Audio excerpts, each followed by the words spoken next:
man, I'm finna do music. I said, you finna do what?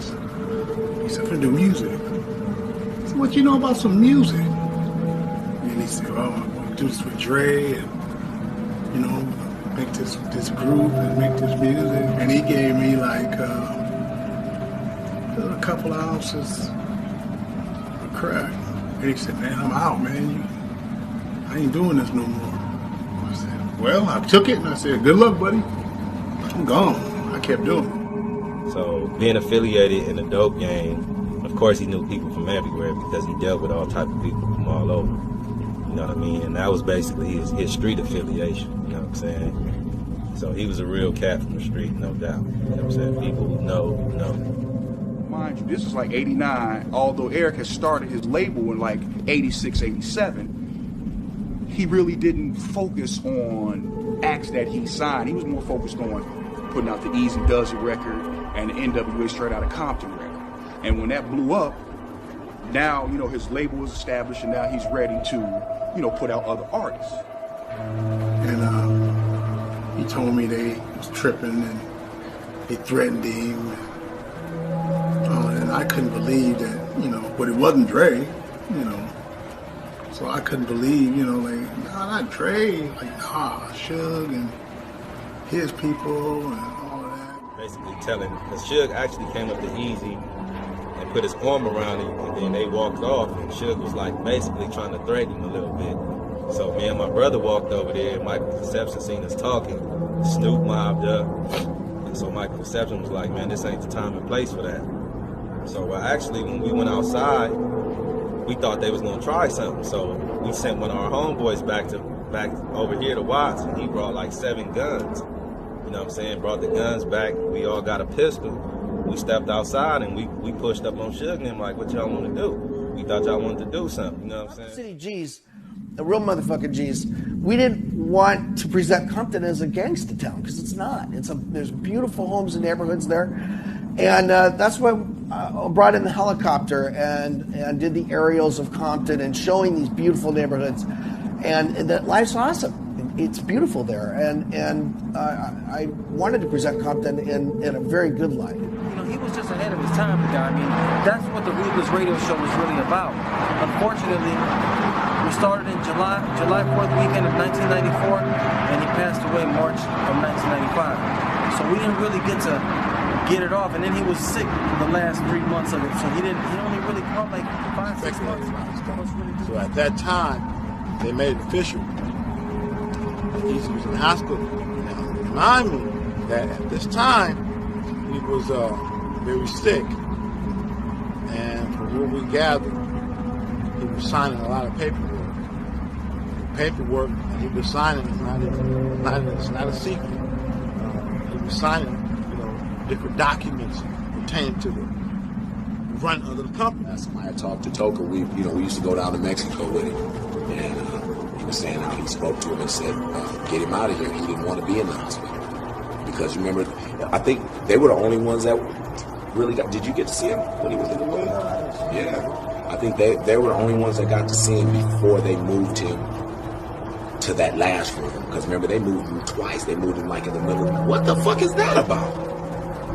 Yeah, man, come on. What is that? That makes no damn sense. You hiding somebody in the hospital from who? His fans? Motherfuckers that love him?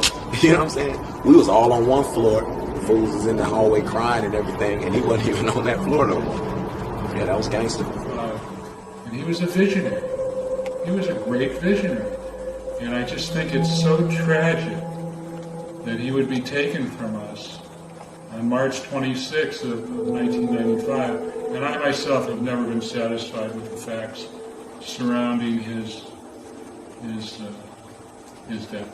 A lot more things that went on. The reason why we have the industry that we have, in a whole, is because of Eazy. He's a part of that. I witnessed that, I lived that, and I want people to know that. The industry, period. Not just gangster rap, just period, urban music as it is today. He's a part of that. Give him his credit, give him his props. Don't look over him and give other people props before you give it to that man. This is the story of Eazy-E, a godfather of gangster rap. This is a story to give us a better perspective on his life, his personality, how he was on a day-to-day basis, how he interacted with his business associates, with his artists, and with his family and friends. I'm a big Eazy fan, one of the biggest Eazy fans you can possibly imagine. And this is what I wanted to hear, to see, to learn about. And by creating this film, I have learned a lot into his personality, his life, his lifestyle. And it's a lot of interesting stuff, and I know you're all gonna love it. You know, rest in peace, Eazy-E. This is for you. Your memory, your legacy lives on forever.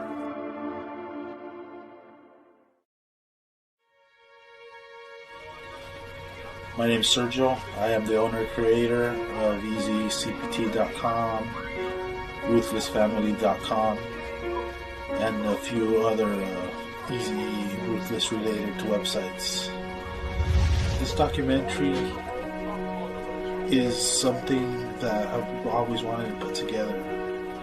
Something to give all the fans out there, including myself, a closer look into the life and legacy of Eazy.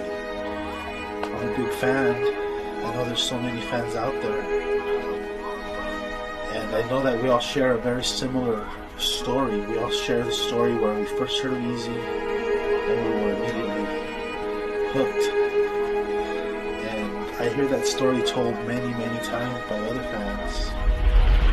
Welcome to Ruthless Memories, a documentary about the life and legacy of Eazy-E.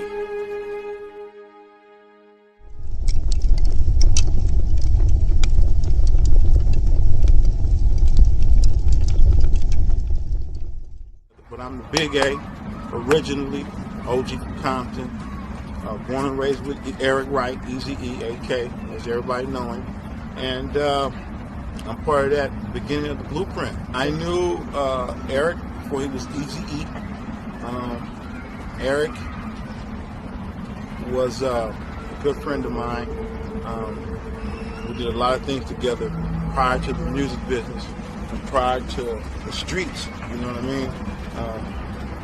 Eric was a real quiet, shy guy, as you know. Basically, everybody knew Eric was a real quiet, shy, but he had a lot of street business sense. And that's what critiqued him and made him so different than above a lot of other people in the game. You know what I mean? There was a lot of people in the game that he associated with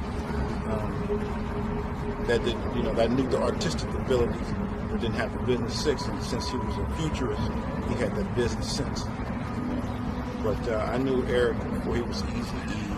I knew Eric when he used to turn backflips over the fences. And I knew Eric when he used to get lighter fluid and make the gopher come out the hole, and he'll light the lighter fluid when the gopher head started, so the gopher would run around the backyard on fire. He would get off on that kind of stuff, you know what I mean? He was very athletic. He turned backflips, somersaults, Arabians. He was just a very athletic type of guy and very smart, but he did have a vision to succeed, you know, whether it was being in the streets hustling, or was it, you know, owning his own company, doing whatever. You know, he had a lowrider. He wanted to have the best lowrider. You know what I mean? When I remember days where he was my little homeboy, and back in the days we would do burglaries. You know, we go to Long Beach and do burglaries, and I wouldn't allow E to come in the house. We would just use his car. You know what I mean?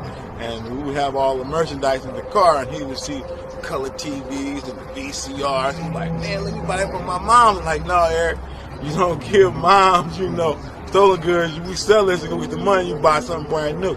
You know what I mean? So, like I said, we went way back. Man.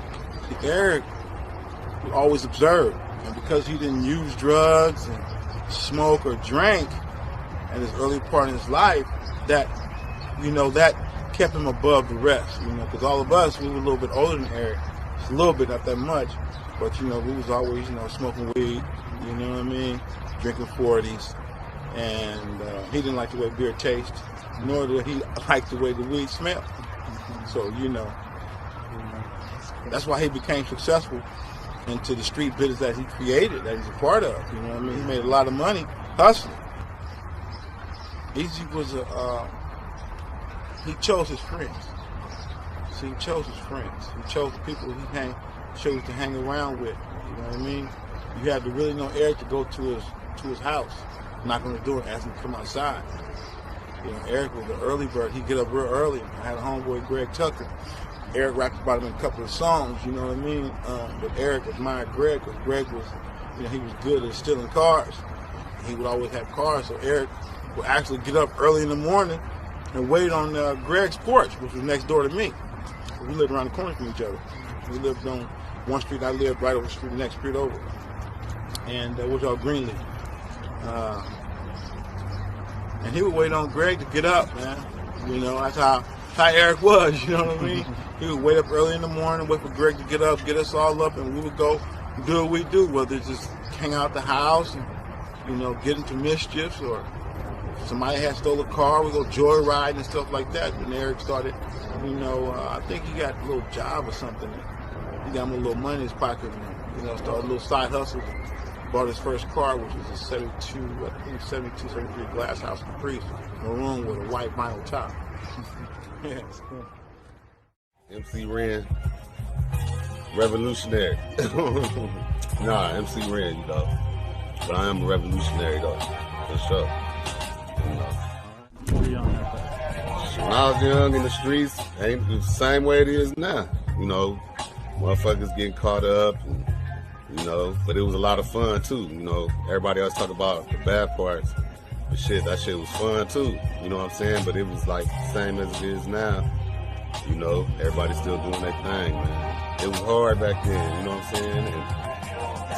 And wasn't really it wasn't a lot of people, man, really talking about Compton, Watts, LA, Long Beach, all of that. You know what I'm saying? They thought it was just all palm trees and sunshine. Once we came out, everybody started looking at, you know.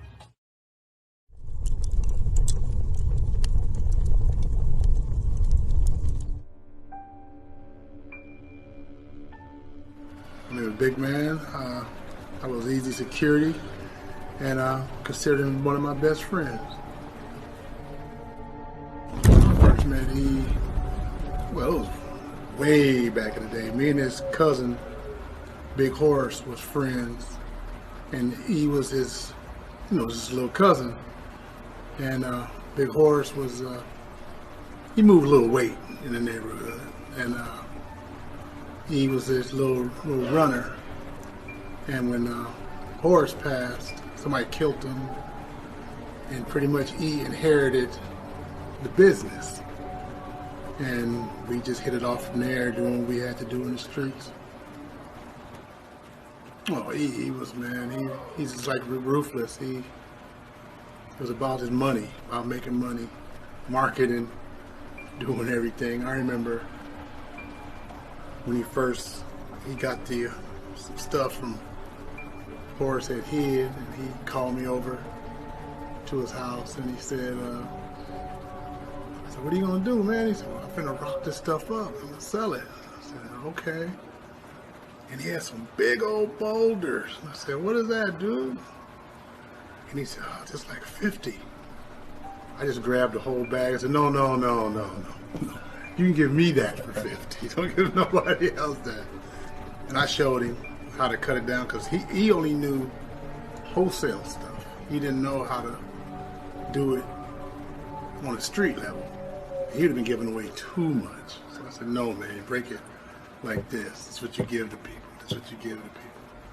And we hit it off from there, man. I mean, every time I needed something, I just went to E. Crack at first hit, I mean, nobody knew what it was. I used to run for older cats, run powder. I didn't even know what it was. I didn't know how to rock up no dope. I just knew people put up their nose. That's what they do. And somebody showed me, they said, man, look what you can do with this, you can make this. And I was like, oh, okay. And from there on, just like New Jack City, when G Money went to Nino and said, this is new stuff. I was like, what new stuff? And they showed me how to do it. it took off. So we were pretty much the first on the block because, like Eazy was saying in his songs, you know, the cops, they didn't know. You know, I remember the first few times I got caught with big wads of crack in my pockets. Cops would hit you on the hand and say, don't do it no more. And get a DA reject. You never went to jail. You went to jail, but court never came around. So at the first, they didn't know the city. They didn't know what was going to happen. We didn't know what was going to happen. All we knew, people were doing anything for it and spending and getting money any way they can to buy it. So we said, well, keep selling it. And we made a good share of money. It was a nice, I know I made a nice chunk, so I had to just imagine the chunk he made. I made a nice chunk.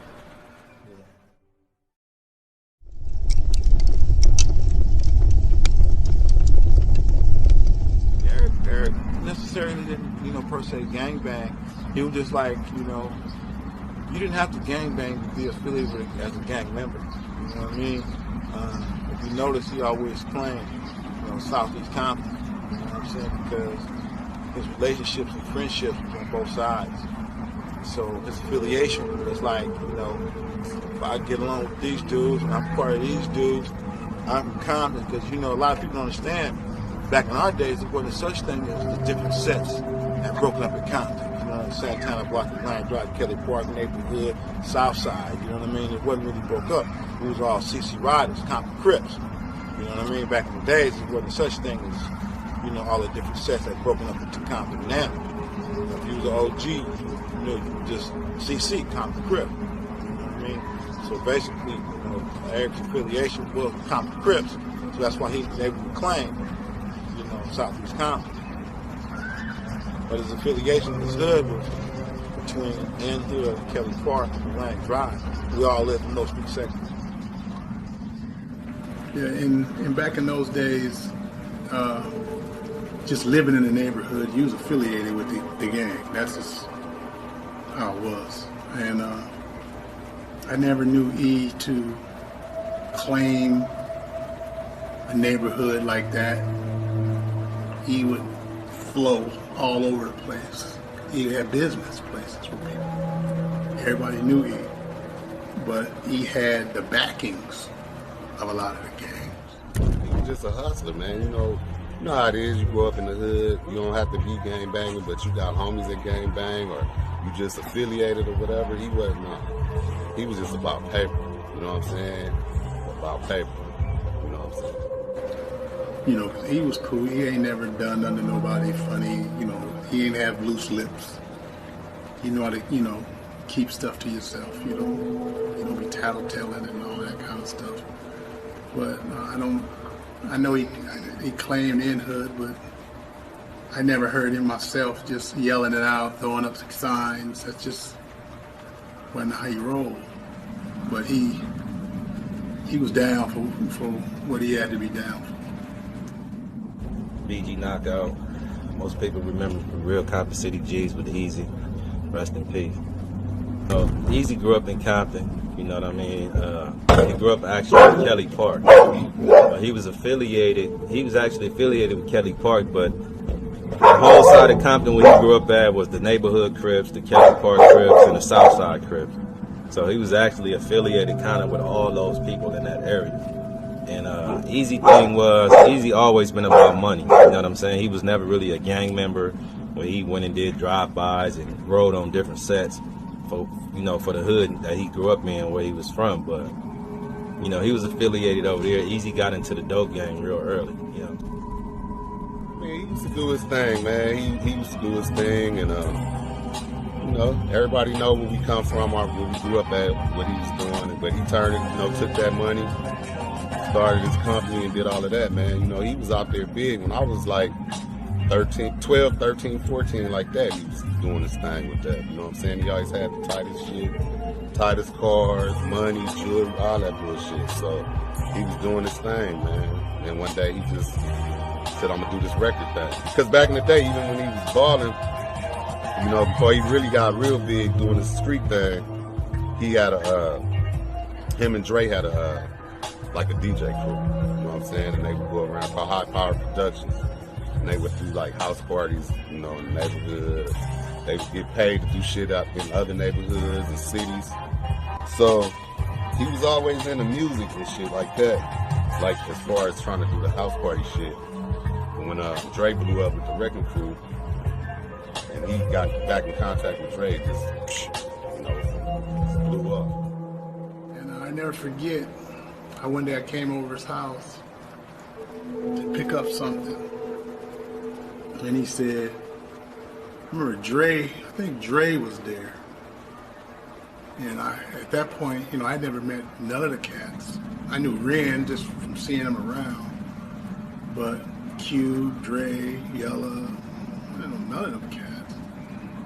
And I came over there one day and he had bought a big, like a DJ booth thing, mixing boards and turntables. And he said, man, I'm finna do music. I said, you finna do what? He said, I'm finna do music. I said, what you know about some music? And he said, well, I'm gonna do this with Dre and, you know, make this group and make this music. And I'm like, when I first met Dre, I saw him, I was like, he had, you know, Dre used to wear 2 earrings. I said, dude, he gay? No, you know, I didn't know no better. I had 2 earrings, bro. What was up with this dude? He said, nah, man, Dre cool, he cool, man, this and that. And he gave me like a couple of ounces of crack. And he said, man, I'm out, man. I ain't doing this no more. I said, well, I took it and I said, good luck, buddy. I'm gone. I kept doing it. And I kind of lost touch with him.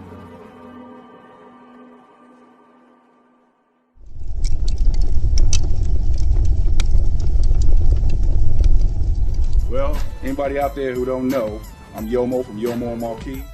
Well, I tell you what, O'Shea Jackson, if y'all don't know, that's Ice Cube. We went to high school together, and we was really the only ones rapping in school and really in the city. It was me, Cube, King T, Ice T, and that was basically it. We was pretty much the only ones rapping in the city, whereas at that time, in LA, it was more about like dance music and dancing. I don't know if y'all remember, but Uncle Jam's Army, big DJ crew, used to rent out the Coliseum, and I mean not the Coliseum, but the sports arena and the convention center downtown, and throw these big parties, you know, dance parties, and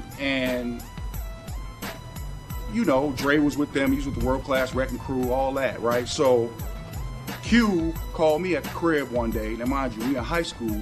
He tells me that this cat named Eazy out of Compton got about $500,000 that he wants to start a record label. And, you know, would I be down? And I'm like, yeah, that's cool, you know, because at that time, it was no record labels. Hip-hop was all East Coast, Def Jam, and, you know, things like that. And that's how I met Eric. I remember him telling us about Alonzo. You know, Alonzo was real big back in the days. You know what I mean? You know, Egyptian Lover days and all that stuff. You know, Alonzo was behind all that movement, so he would always, you know, want to meet someone that was in that business, you know, that could take it to the next level. He had his ideas of what he wanted to do, but, you know, you have to meet people and come from the street, and it wasn't easy meeting those people in the record label executives. I remember McCullough, that was big back in the days. You couldn't just go up to McCullough, you had to know somebody in there. So Alonzo was his contact. So, you know, up to this day, you know, a lot of people heard about it, know about it, but, you know, Eric paid Alonzo, you know, some money to meet with Jerry. But Alonzo, you know, Jerry really didn't have time for all that. You know, but finally he did get that meeting with Jerry through Alonzo. And once they hooked up, you know, knowing Jerry Heller, as much as he was in the game, he was a futurist too. Plus he was an incubator, you know what I mean? And he's seen that vision, you know, about being in the music business. He's seen something different. So that's what kind of piqued Eric's interest. Well, Eazy and I were going to law school together at Harvard. And I was managing some groups over at McCullough, which was a pressing plant in Hollywood. Egyptian Lover, Rodney O and Joe Cooley, World Class Wrecking Crew, LA Dream Team, JJ Fad. And also over there pressing were Jay King with the Timex Social Club, and MC Hammer, and Bobby Jimmy and the Critters. And that was the place. A little pressing plant over on Santa Monica near Vine. So I was managing the Wrecking Crew, and Alonzo kept telling me about this dude that wanted to meet me named Eazy, named Eric Wright. Okay? I didn't know his name was Eazy either.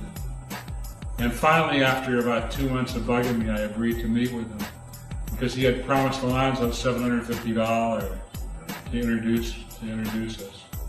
So he got out of this Suzuki Samurai with MC Ren, reached down in his sock and pulled out a roll and paid Alonzo the $750. And I was impressed with he was very charismatic. He was a little guy, but he was clean. And there's just something clean about him. Cool, clean. And I said to him, you got anything you want to play for me? Because I was given sort of rushing him, you know? I mean, for $750, you don't get a lot of time. So all he said to me was, yeah. Now, see, that spoke volumes in itself. Because in the music business, it's all about bullshit, man. I got this guy, and I got this girl, and I got this group, and this is my boy, and this is my guy, and this is my group. It's all bullshit, man. They got nothing. You know, it's just hype. So all Eazy said was, yeah. So he was willing to let his music do the talking. You know, and sometimes less is more, and it certainly was in that case, because he played me Boys in the Hood. And the minute I heard it, I said to myself, this is it. This is what I've been looking for, you know? This is the most important music I've heard since rock and roll started in the early 60s, mid-60s. Well, that's where I was, with Bill Graham and David Geffen and Irving Azoff and Albert Grossman. And that's where I was there. So to me, it was sort of a combination of Gil Scott-Heron and the Rolling Stones with the intensity and vision of the Black Panthers. So I loved the honesty of it, and I loved the impact.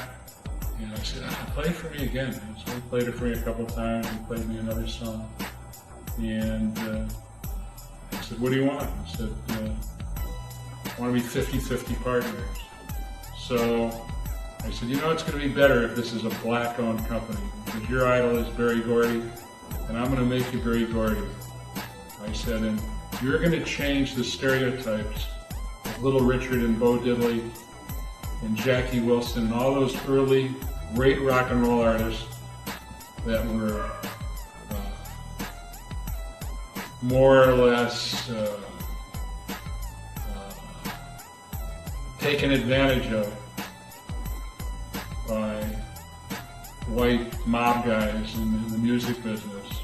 They wound up with no publishing and no money, and I said that's never going to happen. You know, we're gonna make it so that everybody shares in the wealth, because the music business is a win-win business. And the more the artist makes, the more everybody makes. So in that respect, in any other business, in a real estate deal, the more you make, the less somebody else makes. That's not true in the music business. It's exactly the opposite. But the funny part of it is everybody we're involved with got rich, and they still talk shit about us anyhow. So, you know, but we felt good about what we did.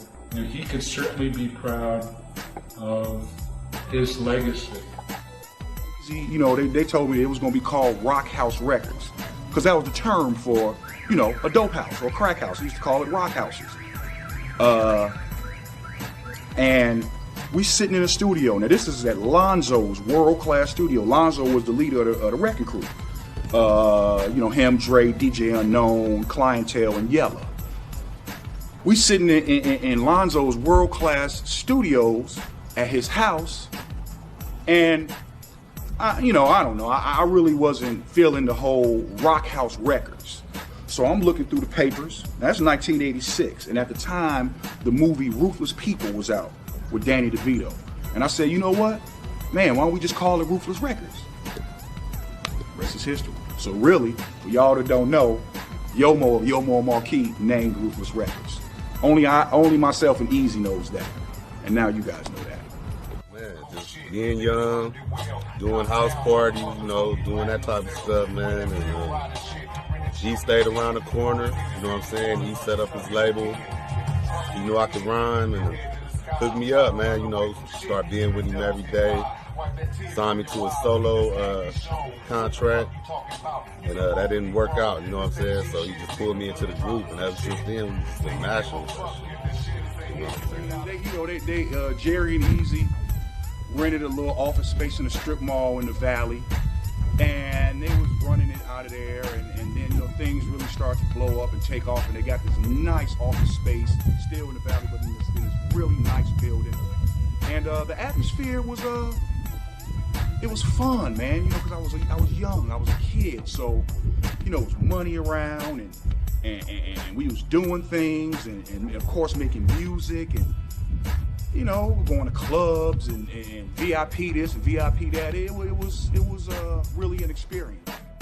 My name is Julio G. I go back to the 1580 K-Day days. For people that don't know about radio in Los Angeles, first hip-hop station in LA. Also did 92.3 The Beat, 100.3 The Beat in LA, 93.5 K-Day in LA.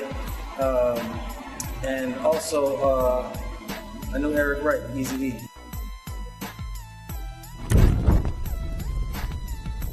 I met Eric Wright, Eazy. I met him at a Bell High School dance. And I was DJing live on the radio. We used to do this thing called Friday Night Live back then, and we would play live from different locations. So this certain night we were playing at Bell High School. They used to have real popular dances there. So we ended up, the K-Day Mixmasters played, and I happened to be on the turntables, and I looked over and I seen a guy standing over there, and he looked all sharp, like he looked like real, like put together, like how people know Eazy when he grew up. That's how I met him. He looked like a star already. It was crazy. And then I was wondering what he was doing at Bell High School, at a Bell High School dance, because it wasn't like, it was all Latinos there, you know. So it wasn't like, you know, Compton was a few cities over. So I was wondering like why he was here. You know what I mean? I noticed him basically, and that's how I first seen Eazy. And then a little bit later, he came over to me and he asked me would I play Boys in the Hood on the radio. And after a couple of tries, he convinced me to do it, and I ended up playing Boys in the Hood, maybe like a verse or two of it on the radio for the first time, and that's how I met him. That's how we became friends. Actually, it was for me playing that record for the first time, and then from there on, that's when we built a relationship from there. You know what I mean? So that was my first time meeting Eric Wright. They call me KJ, Joe Fierro, Eazy-E's personal bodyguard, NWA's head of security, and Jerry Heller's bodyguard. The way I met Eazy, we were in Florida. I was on tour with the Bus Boys, and Adrian Gregory, which was Eazy's manager, was in town with Eazy doing some show, and they came over to my room and asked me if I wanted to meet a client of his. And I said, well, I'm still on tour with Eddie Murphy and the Bus Boys, but yeah, I'll come over and meet him. And we went over to Eric's room, and little short brother, cool-looking guy, was asking me what I was doing in the future. And I said, well, I'm about to end my tour, but at the moment, nothing at all. Why? And he said, well, I'm starting a group called NWA back in Compton, and we'd like to know if you'd like to come on board, because Jerry Heller speaks highly of you. And one thing led to another, and he asked me if I wanted to leave, and if I did want to leave now, he could pay me, and I could, you know, come on board. I said yes. Next thing I know, I was heading to California. I left Eddie Murphy and the Bus Boys and came to California with Eric. Studio was always fun. Studio was just super crazy fun. We get to the studio every weekday, you know what I'm saying, like 12. home, 12 home to whatever, you know what I'm saying, every weekday. You know what I'm saying? It was just us in the studio, me, E, Yella, Dre, you know, Doc. It was a lot, like everybody from the beginning be there, like mostly, you know what I'm saying? And we just had fun, man. You know what I'm saying? Just have fun. Before all the problems with money and all that type of shit, it was just all fun and unbelievable, you know what I'm saying? And just be doing that shit. And then for the records to blow up so fast, man, it was like, it just put us on another planet, man. We had so much fun in the studio, doing shows. I remember doing shows. When we first started out, we had to drive and shit. We had to drive vans, you know what I'm saying? And we be doing shows, opening up for New York cats, all up north, like Oakland, Oregon, Washington, all this, Phoenix, all shit like that. You know what I'm saying? We open for their ass. And we always used to just roll in vans, just us.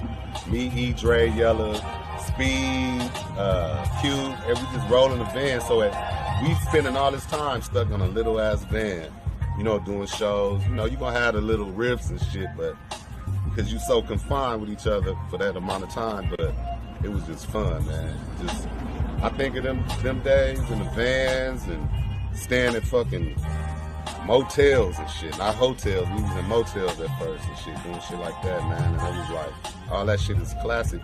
I wish I had a motherfucking camera and could have taped all of that shit. Just had tapes and tapes and tapes of all of that shit, man. You know what I'm saying? Just so motherfuckers could see, man, like how everybody, because everybody see us and they think like back in the day, everybody just, you know, we just stay like tense all day, you know, just real tense. Man, them fools is comedians, man. The whole group is, all of them funny. Everybody's funny, fun times, you know, and just, all it is now is memories, man. Code 187, aka Big Hutch, Brother Laws of Crew, you know, Fisher, Ruthless Vets. I heard about Eazy-E and it was like the late 80s. And, you know, I was out there hustling, you know what I'm saying? I'm from Pomona, California, you know.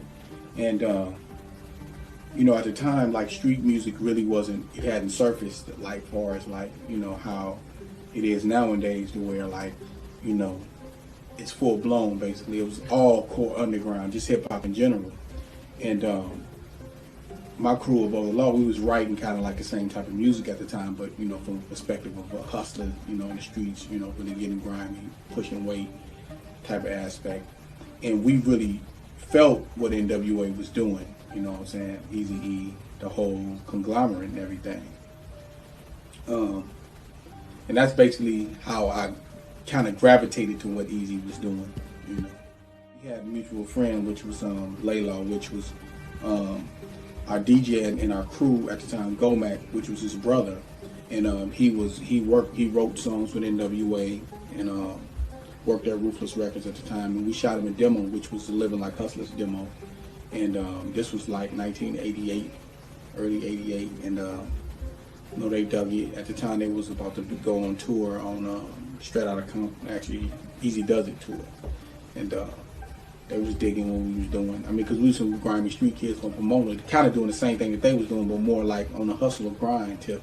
You know, we kind of got plugged up by some street guys we was messing with, and turned a guy that worked with NWA, which was Laylaw, and, you know, so it was history Above the Law at the beginning, you know. And I think the thing the beautiful thing at Ruthless Records was, like, Eazy allowed us to do what we wanted to do. Like, we couldn't have ever done Living Like Hustlers with MCA or Capitol or all these other big companies. We were able to do Living Like Hustlers and say what the fuck we wanted to say on that record because Eazy let us do it, basically. Him being a type of executive was like, he looked, and it's funny because music of that format wasn't even existing.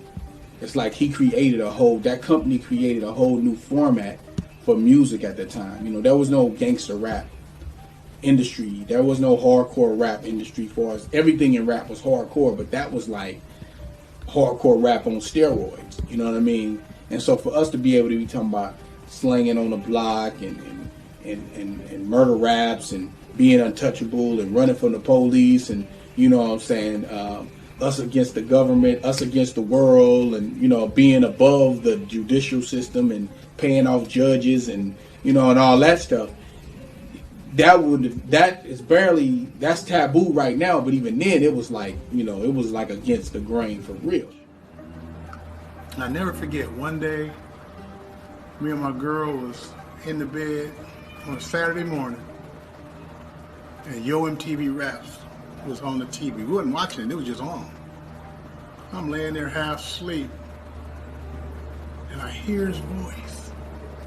And I just sat up, like the Undertaker on wrestling. I just sat up in the bed and was like, you kidding me? It was him. I'm like, wow, this is crazy, dude really made a record. You know, I was happy for him, you know. And I had got a job. You know, my wife had told me, said, you know, New Year, after New Year, she said, she was tired of me selling dope. She said, why don't you try to get a job and do a real job? I'm like, all right, I'll try. You know, so I got a job welding in Torrance. I had a little uniform, everything. And I'm driving one day home, and I saw, on Compton Boulevard, and I saw a SWAT truck. And I said, dang, something going on. And it roped all off.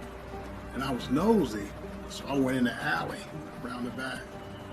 I'm looking, and I see Joyce, that's Derek's mom. She was standing in the alley. And I said, Joyce, what's up? What they doing over here? And she started laughing. She said, it's your little buddy. I said, huh? And she said, Eric. And he was standing further down the alley on a big old brick phone, the old banana phones. He was just standing in the alley on the phone. And she said, look who here, look. I got out the car and he looked and he started laughing. He said, come here, man. I walked down there to him.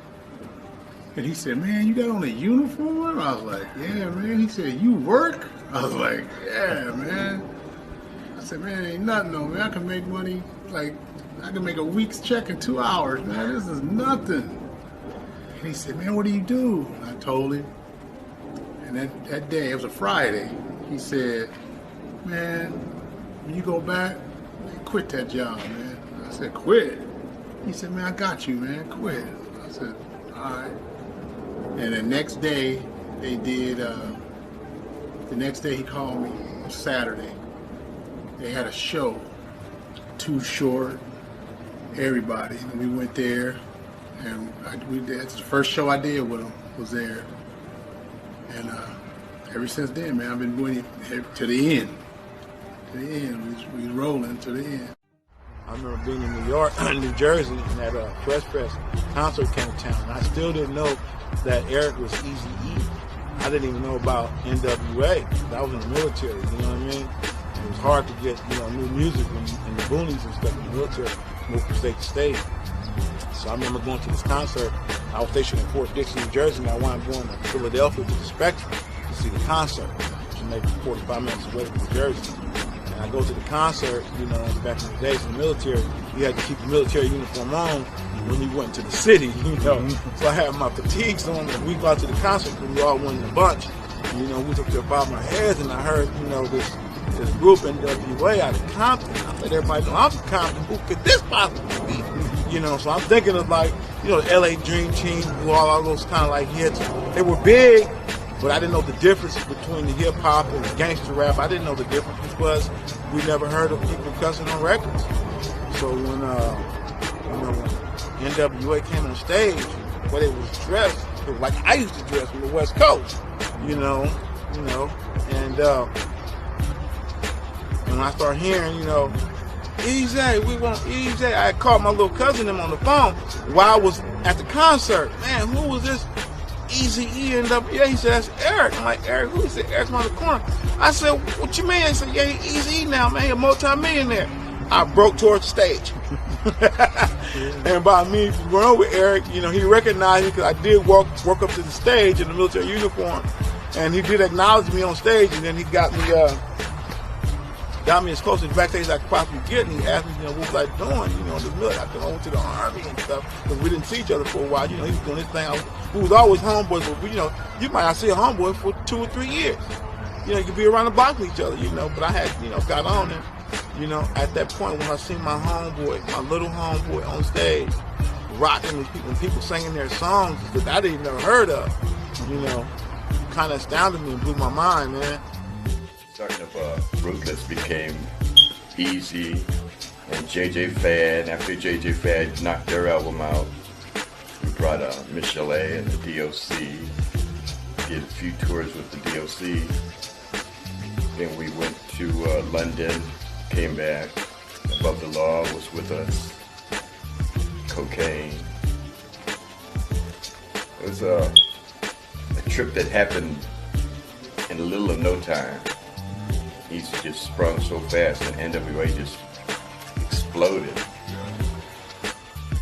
As a whole, Ruthless tour is going to be NWA, DOC, Above the Law, and Yo Mo Marquis. These were the acts on Ruthless Records at the time. And Michelle A. I don't know if y'all remember that R&B stuff, but Michelle A. She from way back in the Reverend Crew days too. She been around with Dre forever since. And it was gonna be a huge, huge tour. And at this time, the biggest record was the DOC's No One Can Do It Better. And Doc is riding high on that. He riding real high on that. And one night, Doc got into an accident, car accident, went through the windshield of a Mercedes-Benz, fucked up his vocal cords. So, now when y'all hear him talk, you can't talk like this. That was from that accident. Subsequently, that accident kind of threw a monkey wrench into everything because Doc couldn't go on tour. Rufus wasn't going to go on tour without Doc. We had to see him in the hospital and pay for all that. So it really kind of threw a monkey wrench in the tour. So I didn't really get to tour. So nobody really heard of Yo Mo Marquis until '91 when I put out the album Are You Experienced. Eazy and Ren were the men that would stand up to their name. They were thugs, thugsters. They had thug love. And if you threw up your signs, Eazy and them would get busy with you. And I let them do what they wanted until it got out of hand. Then I'd break up the fight and take on and take care of them as they used to. The rest of the guys, like your Hollywood gangster, Ice Cube was never a fighter. I don't think he learned anything about fighting until he started reading his own plays. And Dre wasn't a fighter as well. Dre was a lover. Yellow, I was just a nasty guy. Yellow just believed in screwing women and running in rooms. But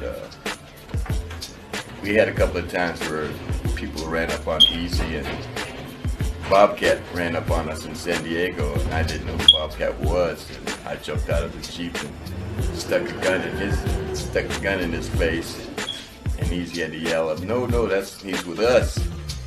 That was one incident. And then we had a comedian that went on tour with us, and he didn't like the fact that my security, Andre, were kicking him off the stage, and he talked about he's going to have Andre whooped. And at that point, I asked Atron to give me my ammo case, and when Atron said no, I opened up my ammo case and stuck my gun in the comedian's face and told him, no, ain't nobody gonna hurt NWA or my security. Then I took a couple of bullets for DJ Train, which is JJ Fad's DJ, and Fresh Prince of Bel-Air, which was Will Smith. We were doing a show and somebody's woman got offended by a bitch is a bitch, and they told us how they were going to come back and get us, and they came back to the hotel in Seattle, Washington, and started shooting at a drive-by. So I jumped in front of DJ Train and Will and covered them up and got 5 bullets in the hand, saved Train and Will, went on about our business. But for the better half of our tours, we never really had that much trouble.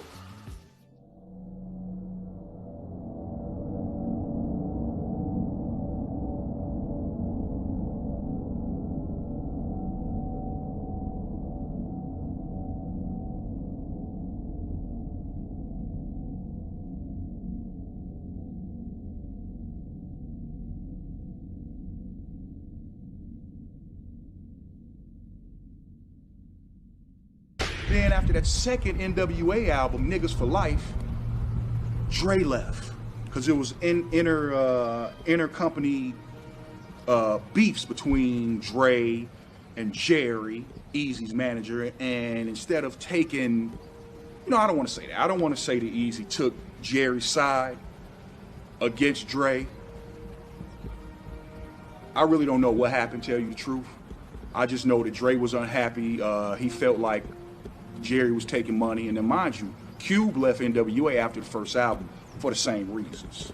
For the very same reasons. So it might have been some truth to that. And, of course, Jerry kept Eazy paid, so he was happy. And Eazy was really hurt by that when Dre came out with that Chronic album and all those videos dissing Eric. And then, Eric tried to make a slight comeback and, talk about Dre when he was dressed, in the Wrecking Crew looking like Prince with lipstick and stuff. But you know what? That was the era back then. So it wasn't so much that, Dre and them out there, they gay and things of that nature. It was just that was kind of the look in the 80s, man. Cube wasn't there too long after I got over there, but Dre was there for a good while. Them guys were really tight. I mean, they were tight. I don't understand I understand how the beef started and things got how it got, but it shouldn't have. But them dudes really loved each other. I mean, when Cube left, he was upset. But when Dre left, he was really upset. That hurt him on a different level. You know what I mean? It wasn't like when Cube left, When Dre left, that was like a real friend that left. You can see the difference from the day one. You saw the difference. When Cube left, it was jokes in the studio. It was like that. But when Dre left, he was hurt. They were really cool. I know that it hurt Eazy, and actually, he really didn't care about Ice Cube because he and Ice Cube weren't really that close. But Dre was his lifetime friend, and I know that it absolutely devastated Eazy. When Dre left the company, it devastated him. That was his buddy. Not only was it his buddy, here's the most talented, prolific record producer of the last 22 years. You can't lose a producer like Dr. Dre and just walk away and say, oh, we're going to be as good as ever. Dr. Dre did the music for every single song up to that time that had ever come out on Ruthless. Once Dre left, and they got into it, him and E, that's when me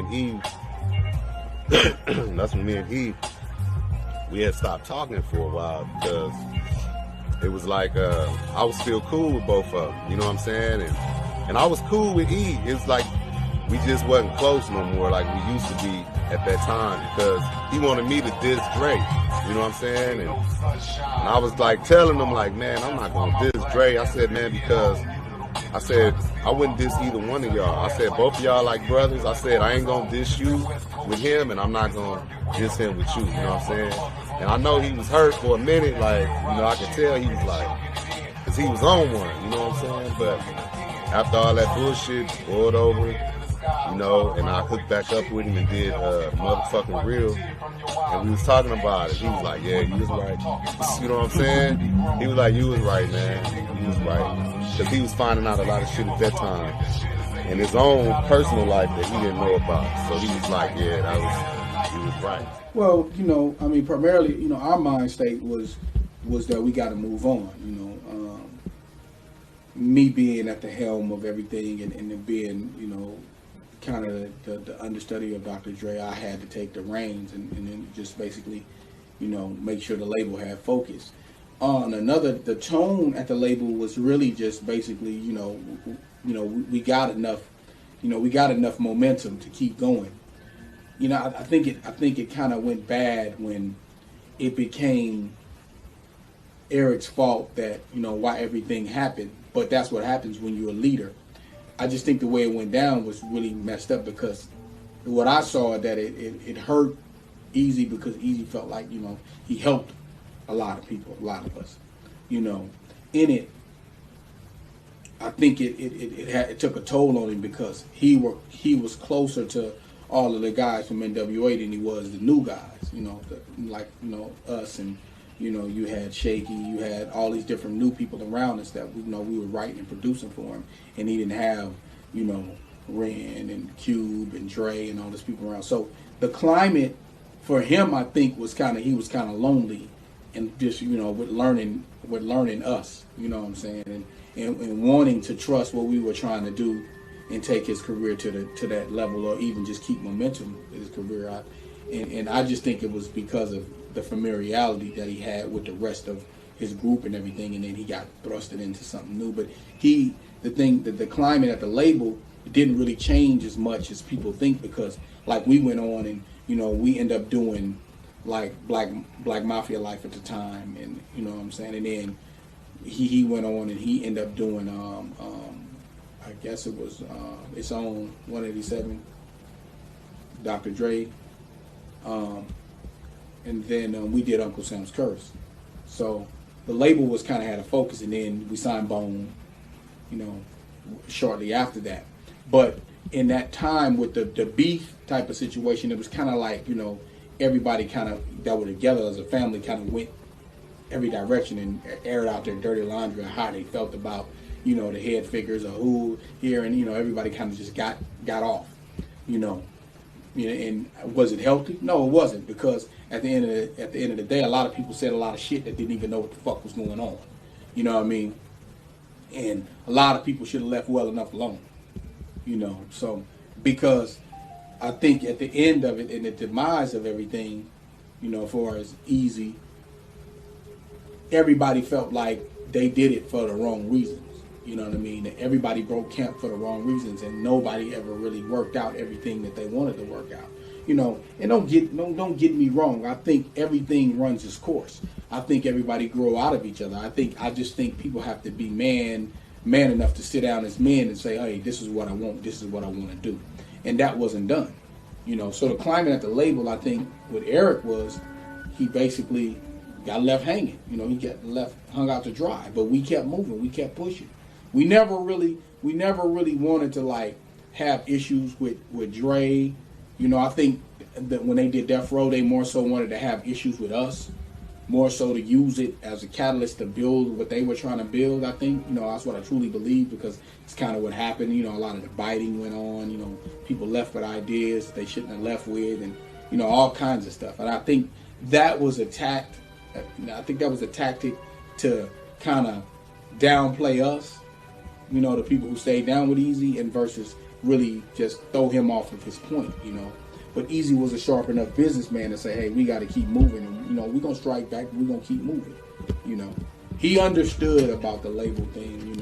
And plus, before that, you got to realize he had went through some back and forth stuff with Cube, so it kind of didn't really affect him as far as the business is concerned. I just think he felt like, abandoned, at that time, because he felt like, I'd done everything I could do to keep you at play, but you still got something to say about me, so. What's up, everybody? My name is Nick. I am a hip-hop producer, hip-hop music producer in the group Madness for Real.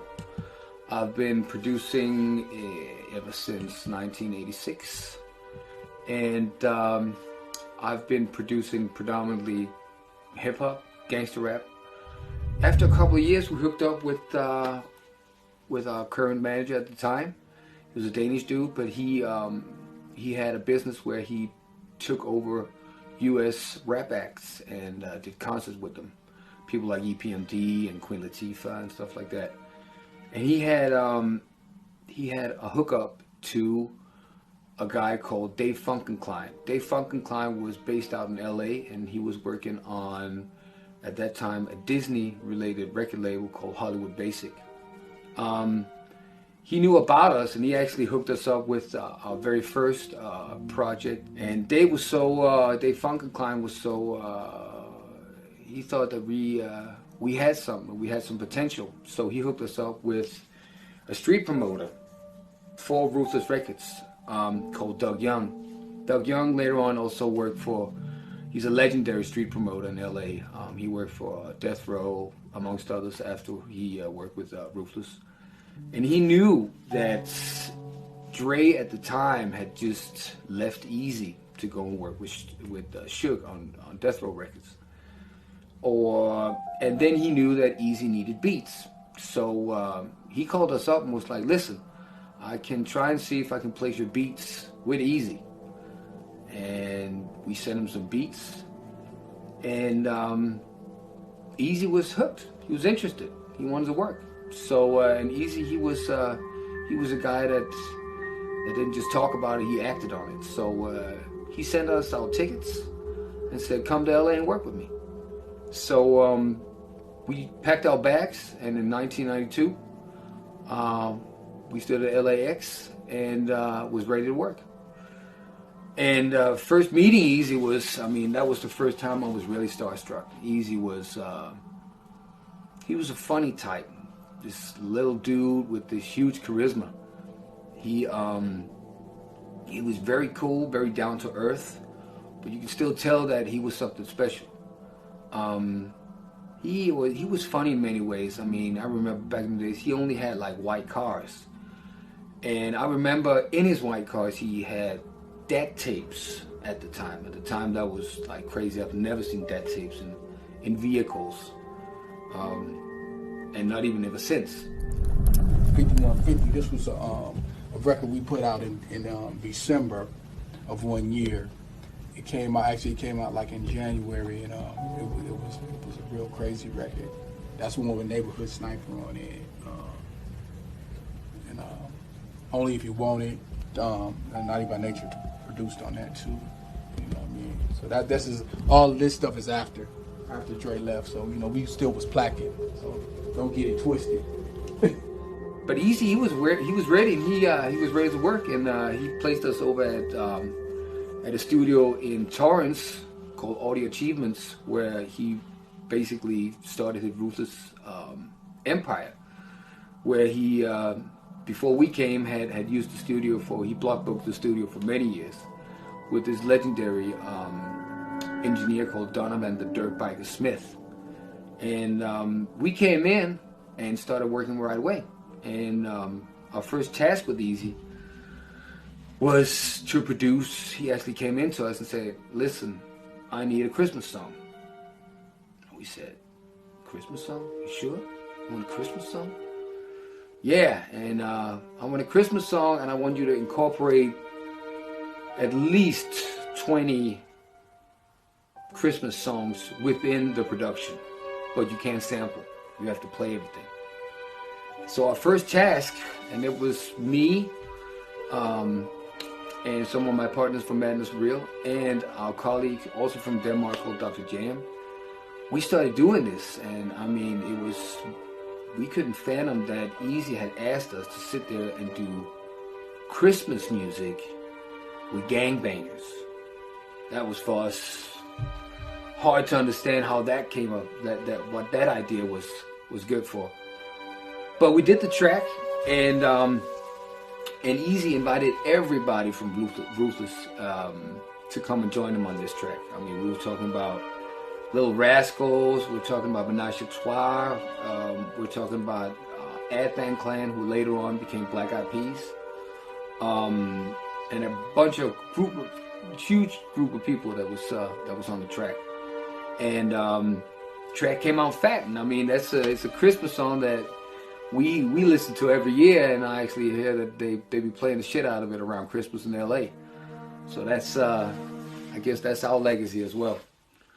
Yeah, well, when I was little growing up, Eazy came out in like '86 with the song Boys in the Hood and Dope Man. So when that became popular, I'm from Compton, I grew up in Compton. In between Compton and Washington, these are the only two cities I ever lived in. So when I was little, we heard that song. I was probably about 10 years old, maybe 11 years old. When I heard that song, everybody started playing it around in the city or whatever. And shit, it became popular, and then right after that, I started trying to rap too. You know what I mean? I never knew Eazy. I always knew where he lived at, where he was from, and stuff like that. But I didn't meet him up until '93. And what actually happened was some dudes was supposed to help him start a label. was supposed to help him start Ruthless Records, actually. Some other cats, a dude named Big Daddy Pat and a dude named Jim Bob. They from Watts too. I grew up in the projects right here in the Jordan Downs, where Big Daddy Pat is from. And I guess later throughout the years, he heard me and my brother Drayster was rapping. So he came on my street one day and was like, man, I heard y'all rapping or whatever. We was like, yeah, you know. So he was like, well, man, we're going to take y'all to the studio. So when he took us to the studio, it happened to be Eazy in the studio. And it's the same studio where they recorded all the NWA albums, where they recorded Michelle's album, JJ Fad, all the groups that came out in the Ruthless. And when we went in the studio, Eazy put us in the booth and told us to rap. And we got in the booth, started spitting. Next thing you know, he put some beats on and we started recording music. And it just happened like that. I had a little issue with Eazy, like, at the time that I met him. And it was right after the little Rodney King thing happened. And I seen Eazy on TV with one of the police who beat up Rodney King, but he was the one who actually turned the other cops in, you know what I mean?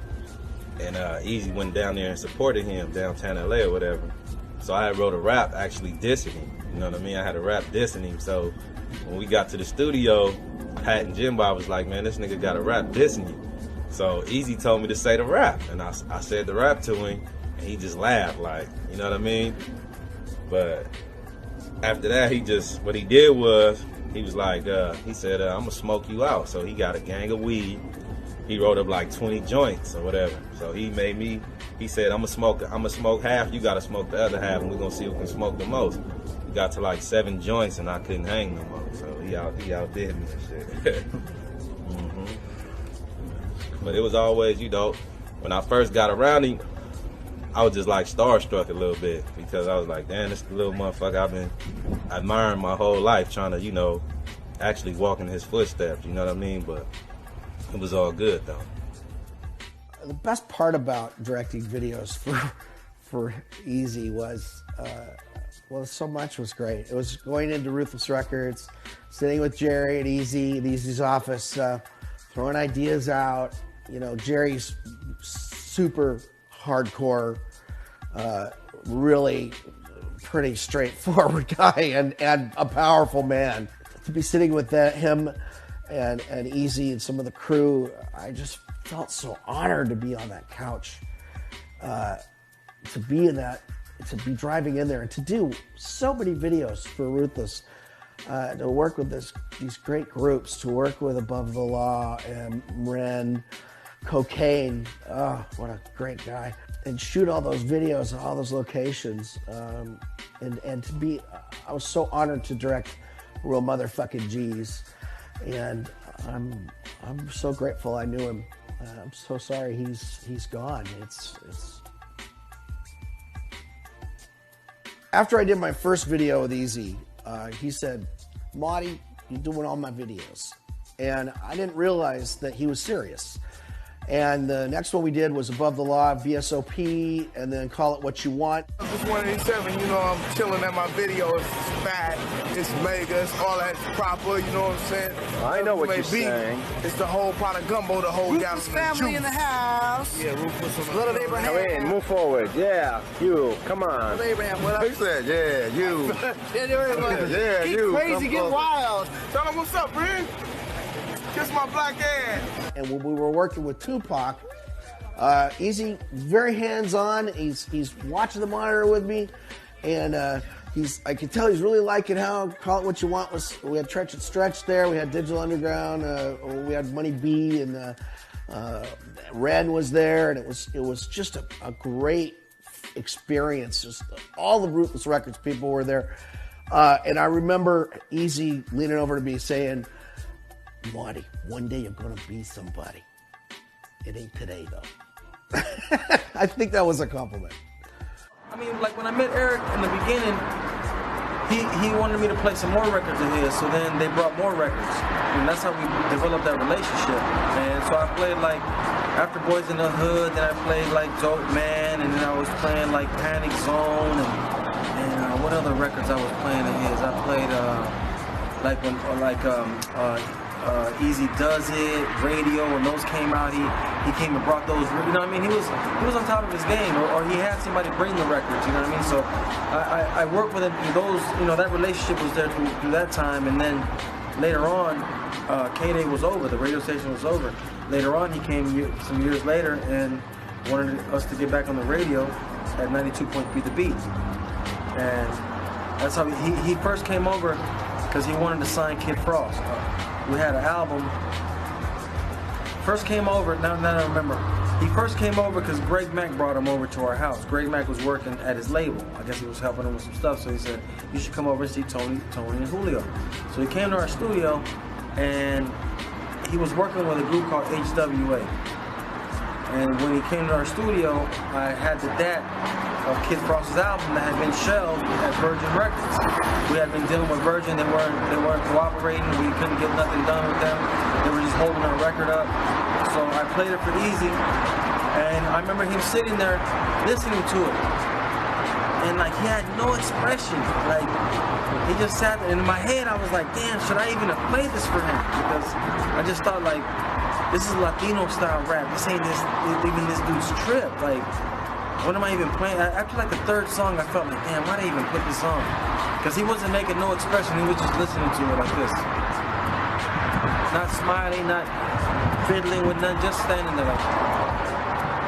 And I was like, wow, I guess like, you know, whatever. I let a couple more songs play. Whatever, I forgot about it. And about a week later, not even a week later, maybe like 3 days later, he calls me and he goes, hey, let me holler at Julio, you know what I mean? Hey, what's going on, man? He goes, how much you want for that album? I'm like, for what album? He's like, and about a week later, not even a week later, maybe like 3 days later, he calls me and he goes, hey, let me holler at Julio, you know what I mean? Hey, what's going on, man? He goes, how much you want for that album? I'm like, for what album? He's like, Kid Frost, I want to buy it. How much do you owe Virgin? And he's like, it's like $100,000. We owe them $100,000 for that record. He says, okay, I'll tell you what. I'll give you $150. Go record 5 more songs. Just like that. And I mean, it just, we're like, he said, I'm gonna get my lawyers on it tomorrow, and we're gonna get you out of that contract. And it just moved it like this, and it happened just like that. It was like, the guy made it happen, and I was like, and he kind of got us out of a little bind because we were kind of stuck on money, and we kind of needed that money. It was just, the guy came at the right time, basically, at that time. And then, in between that, he's like, hey, come meet me in my office. I want to talk to you about some radio stuff. I went to his office, jumped in his car, we drove to 92.3 The Beat.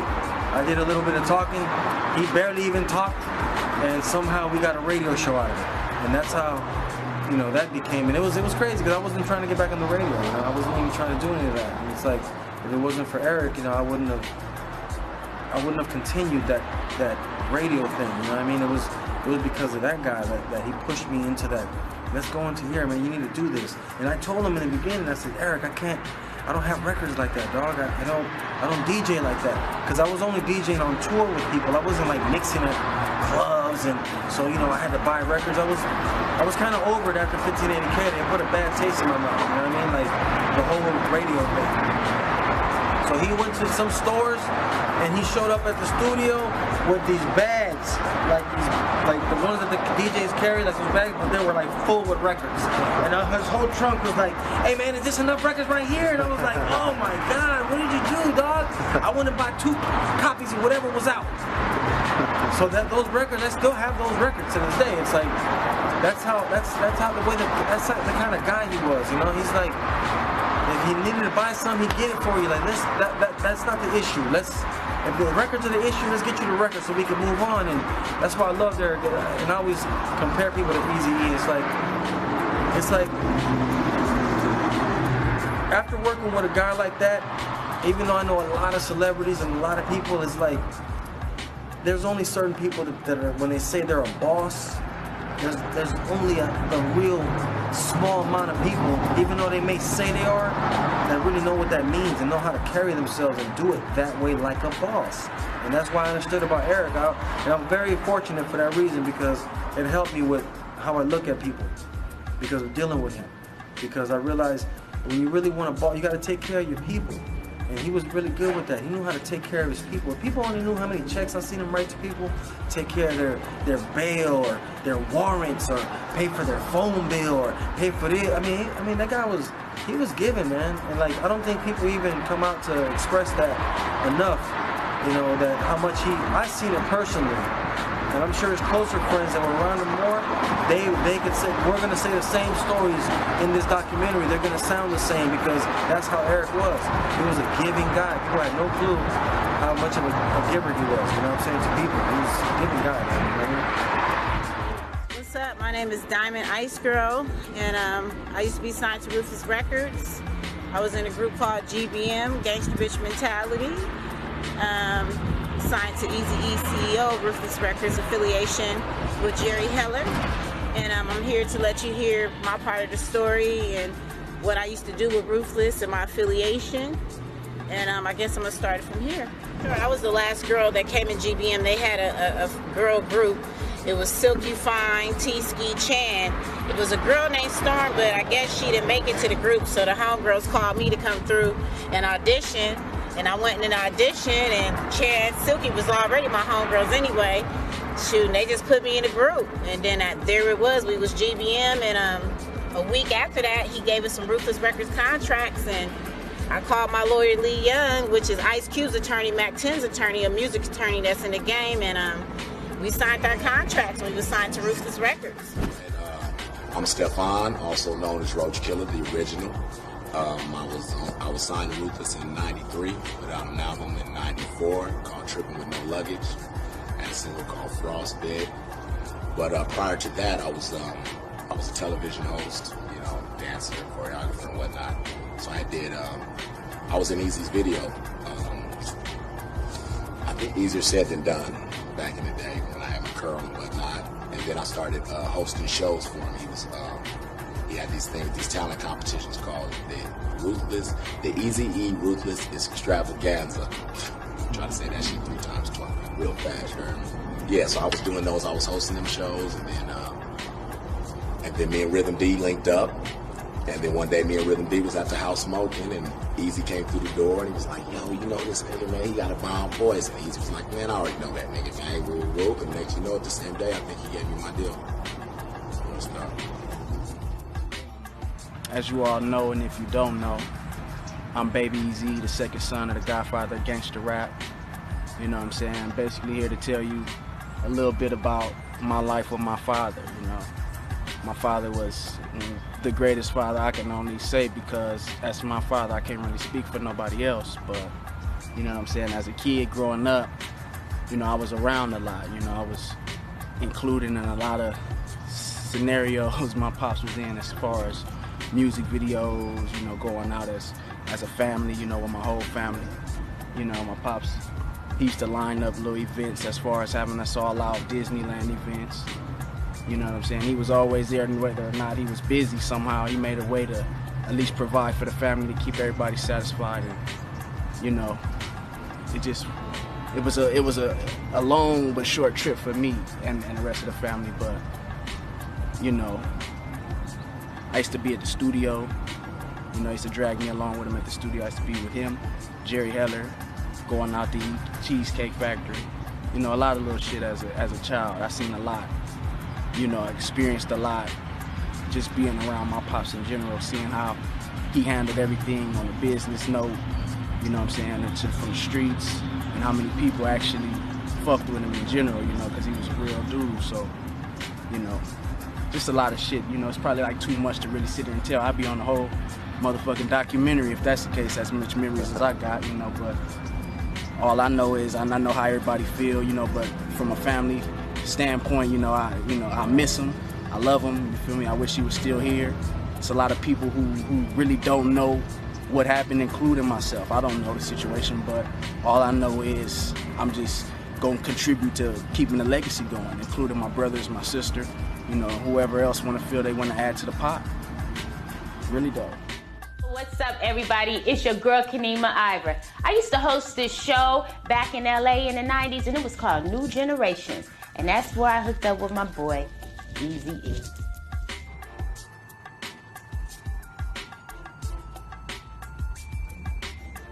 I remember that the show that we had, the hip-hop entertainment show that I was hosting, that my mom was producing back in the 90s, we had already interviewed a lot of people and worked with a lot of record companies, and she had submitted proposals to them for different ideas that she had, and we heard a lot of no's.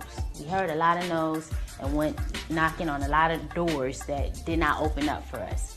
And we went to Ruthless Records, and when we went knocking at Ruthless, knocking on the door, guess what?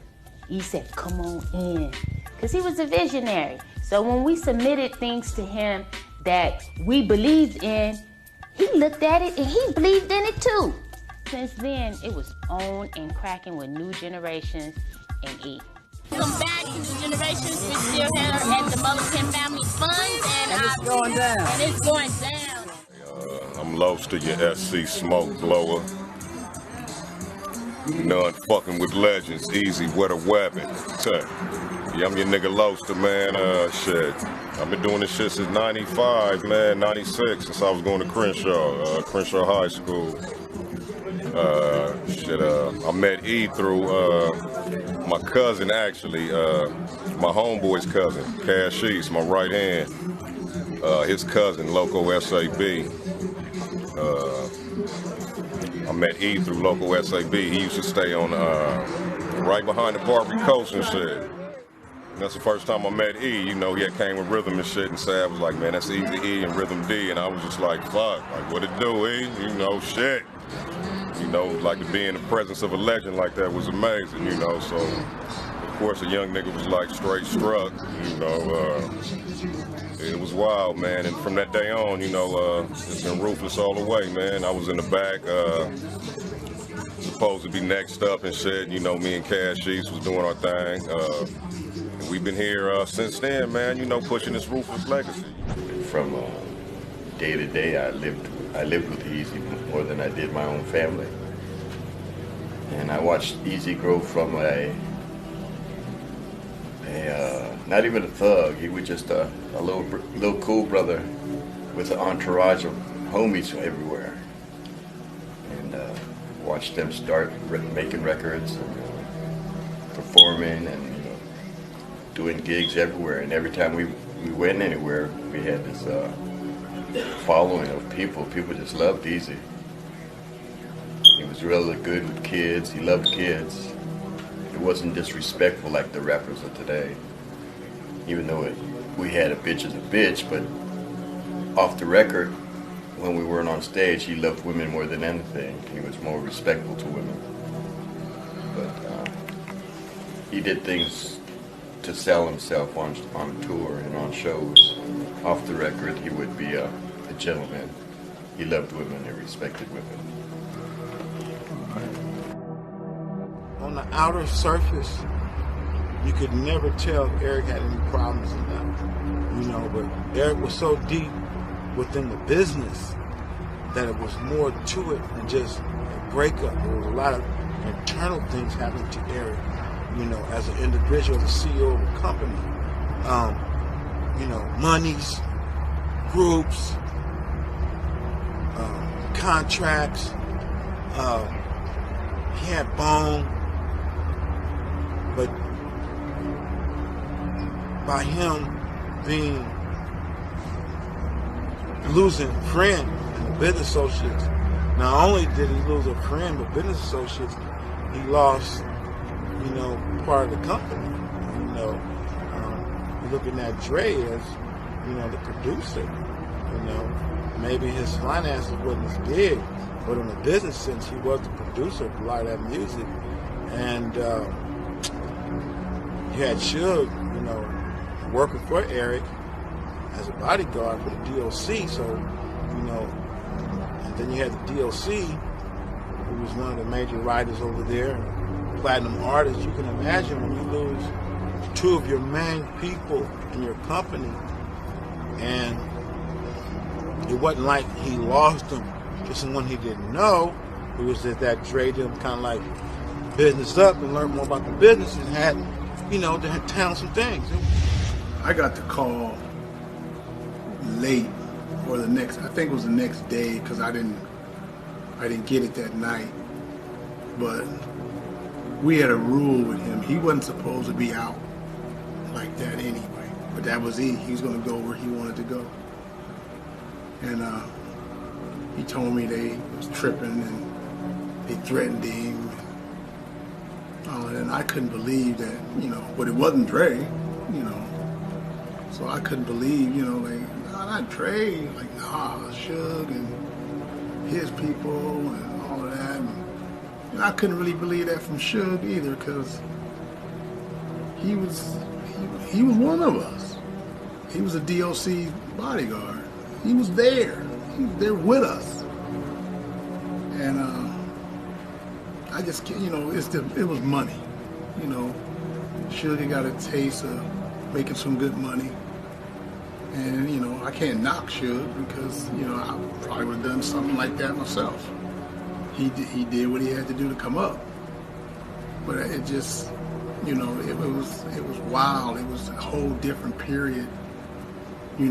Like I told E, I said, dude, this is real stuff. A lot of stuff back then, a lot of, these rappers would create stuff to happen, interesting things, almost like a reality show. But this was real. Like, dude, this is some street. Somebody can die behind this. It was getting to that point. Somebody's gonna get hurt behind this. And he just said, well, y'all chill out, man, and do this, because we met. Him and Dre talked at the Palladium. We were all there. I think it was a Michelle A concert. We all went. Me, the Twins. We were there, and Suge was trying to get close. And that was a perfect night to handle that. And he didn't, he just didn't want to do it that way. Because, we told him and Dre was talking in a corner in the Palladium. And Suge was standing off, and we had one dude with him. And we were saying, dude, it's time. Let's get dude right now. And he kept saying, no, he didn't want to do it like that. He didn't want to do it like that. But what's so funny? We never saw Suge not with 20, 30 people again, ever. I said, well, that's over. We don't get him like that no more. Yeah. But he had his own plan, how to work everything out. And from what happened, after the Chronic came out and he got that override, so it worked out financially for E, that's for sure. Yeah. It wasn't worth all the other crap that could have went down. Yeah.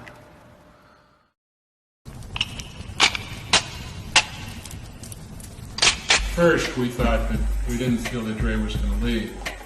And we negotiated with him in good faith for a long time. And his people kept telling us that he was going to continue to produce NWA and Eazy. And we went back and forth, contractually over that for a long time. But after that, it was a war zone after that. So, we fortified the offices, and we had security, and things changed. The fun went out of rap music, and I attribute that to Mr. Charm Chardonnay. Man, when I found out that shit happened, I was like, damn, I didn't believe it, and then he was like, yeah. And that's when he was just like serious. It's like he was really in like this whole mood, everything changed. Snoop and Dre came with the song Dre Day. They came with the song Dre Day. So I guess Eazy had a little comeback that he wanted to do. And his album was actually already done, that EP. It's on Dr. Dre 187 Killer. That album was already actually recorded and actually finished. But we started recording a new song called Real Compton City G's, or Real Motherfucking G's. And when we recorded that song, he put that song that it's on that album. That was supposed to be the single. So he quickly erased that and made Real Compton City G's the single, because everybody was telling him that was the song to come back on Dre with. So that's how that happened. Yeah, that was it. Do you remember any specifics as far as what he told you? I can't remember every little word, but it was like on the point to fuck everybody. I'm I'm rolling with my shit. First motherfucker tries something, we kill his ass. Can you imagine breaking up the Beatles because, I mean, this was the Black Beatles. Breaking them up just because you wanted part of the action. You know, I would have done anything for an NWA reunion record. I would have walked away from it. But, between Brian Turner and Pat Charbonnet with Cube and Suge with Dre, I mean, the greatest group of the second half of the 20th century, broke up, which I think is inexcusable. Yeah, there was a time where I guess Suge Knight was upset because when I would play on the Ruthless radio show, Eazy would tell me to play death row music. Well, first of all, he didn't tell me to play it. He asked me. I asked him one day, like, hey man, I'm gonna play this record because I don't like people to tell me what to play. First of all, so it wasn't even a thing that he was gonna be able to tell me yes or no. I was still gonna play it because I like the music, you know what I mean? So, but what I wasn't gonna play was Dre Day. And so he said, yeah man, I don't care about none of that shit. I get paid for that shit, homie. Play that shit.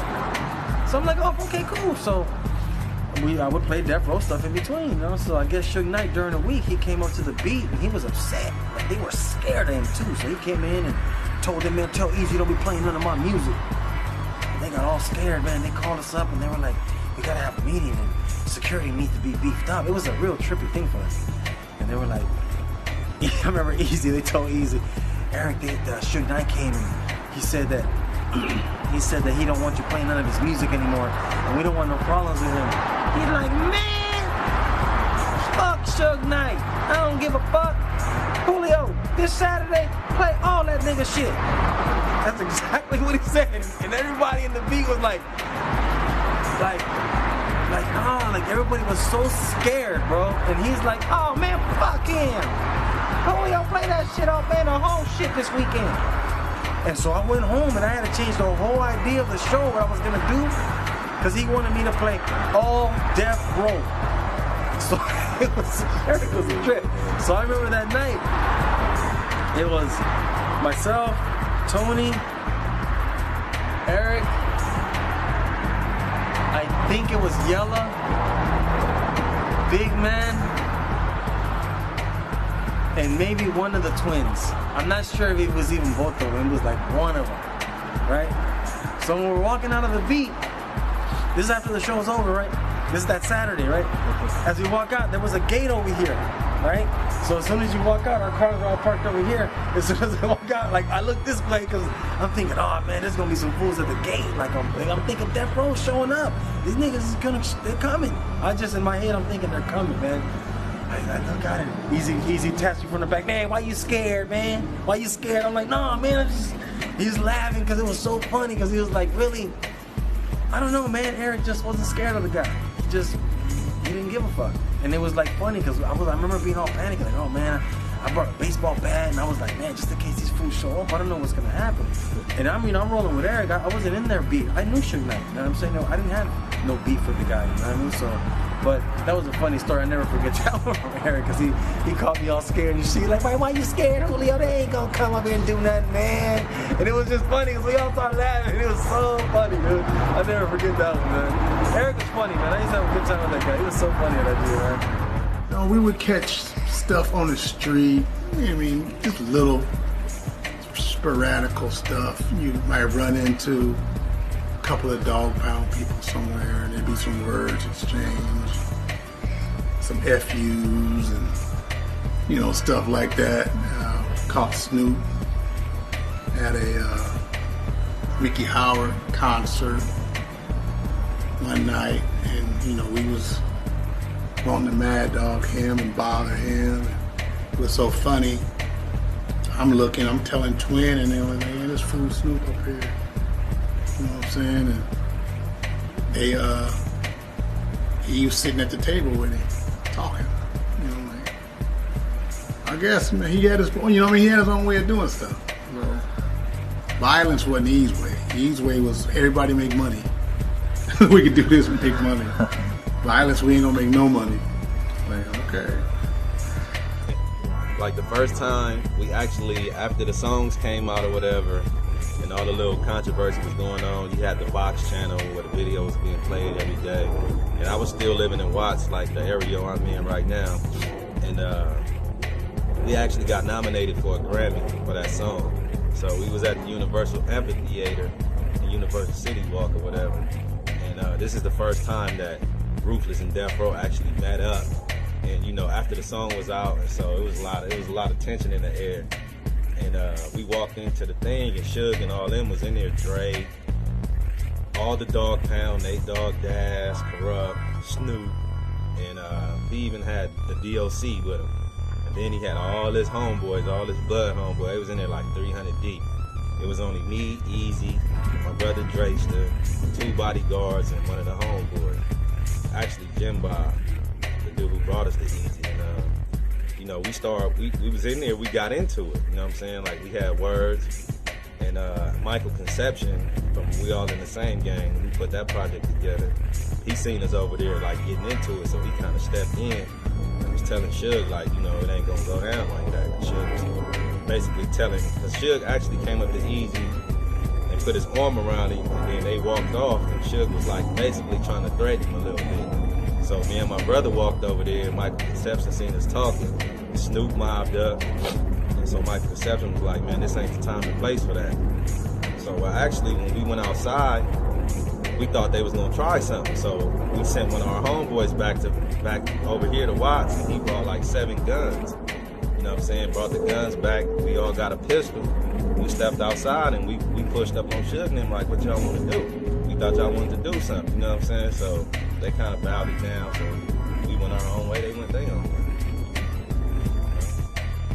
Time when we came over, the beef with Dre had really begun, and I remember Eazy sitting with a copy of the Chronic album, clowning Dre for that. It looked as if he was on a grandma frame. He had a grandma frame that was framing his picture on the cover. I remember him making fun of that and saying he looked like an old grandma. He looked like an old woman.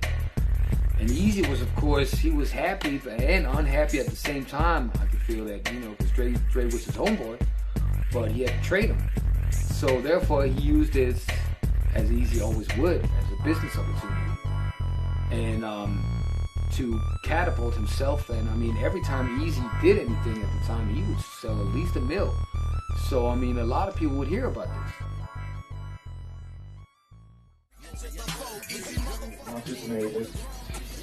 I've been Eazy fan ever since NWA days. I grew up on NWA. I was a real big fan of NWA. When they broke up, I still stuck with them. I didn't give up on them. On all the albums solo, he was my favorite out the group. R.I.P. Eazy, I miss you. Hello. We're from Latvia. And we love Eazy. What's up, everybody? My name is Nicky G from EazyCPT.com forum I ja predstavljam vam danas Hrvatsku I pozdravljam sve moje Balkance. Šta ima, brate? And all I want to say is much love to Eazy-E, the godfather of gangster rap, and his family and children, and much respect to this documentary and its creator who made a big job to honor the legacy of a real legend. Yeah, homeboys, that was for me, and remember, we Balkans know who's the G. Yeah. I'm Emily's Cox. I'm the only one brother who keeping his rootless in Macedonia. He's a motherfucking E. How can I describe this gang? I mean, Eazy was a real genius. Motherfucking godfather of gangster rap. Such a great spirit. We miss you, Eric, Eazy, right? Real G, stay ruthless. The Black Mafia for life. He was a legend. Hip-hop fucks it to death. Never saw. No way, no how. Now I want to let it be known that we're giving up the real right here in Portland, Oregon. He is someone who is a very under-recognized icon in the industry. He should be looked at as a hero. He is someone who came up during a time where it was very difficult for minorities to come up and prosper. He got out of dealing, found legitimate success, and he shared that outlet with others, regardless of their background, gender, genre, or age. He is a hero. Hello, I'm from Latvia, and we love Eazy.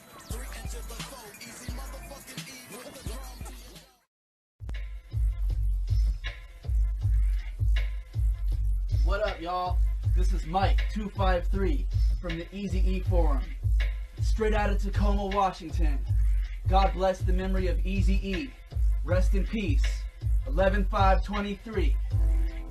Peace to Eazy's family, and peace to all the Eazy fans out there, especially on the Eazy forum from EazyCPT.com. You know what I'm saying? Eazy is my favorite rapper, and he has been for 17 years, since I was 12 years old. You know what I'm saying? I'm still bumping Eazy every day. Ruthless for life. You know what I'm saying? Much respect to EazyCPT.com. God bless the memory of Eazy. Rest in peace. 11/5/23. Much respect to the makers of this documentary too. Eazy, Ruthless for life, the hip hop thugster. And for all the Eazy fans out there, cheers.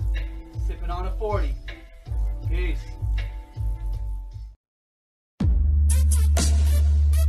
Welcome to the Ruthless Memories. This is for the late, great Eazy motherfucking E.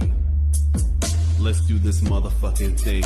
EazyCPT.com. Easy Let's little motherfucking in. This is the motherfucking Reaper Man. It's the West Coast forever. Let's pay homage to this motherfucking name, Eazy, the godfather of gangsta rap.